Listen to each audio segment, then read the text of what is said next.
Speaking during an IGAD meeting on women and land ownership, IGAD member state ministers have acknowledged that there are progressive policies set to promote equality in land ownership, but society mindset is a key setback when it comes to implementation of these policies.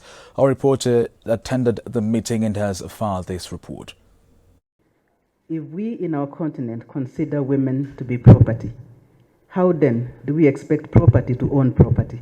The issue of land is very emotive, and when it comes to ownership of land and gender, this is where the rubber meets the road, according to the Land and Physical Planning Cabinet Secretary Farida Karonei.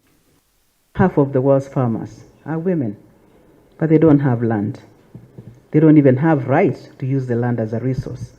According to the ministry, 50% of farmers in the world are women, but only 2% of land is owned by the same women. According to the CS, there are enough laws to promote women land ownership, but negative mindset at community level is the biggest setback.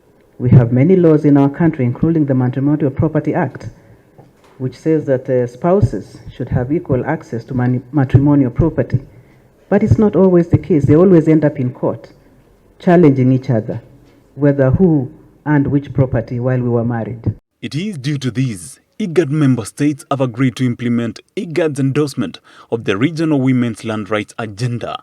Key recommendations as follows: improving the policy and legal environment for gender equality on land in the IGAD member states, addressing culture, religion and customary practices that hinder women's realization of their full potential on land, enhancing public awareness or information on women's land rights, and building women's leadership and participation in land governance.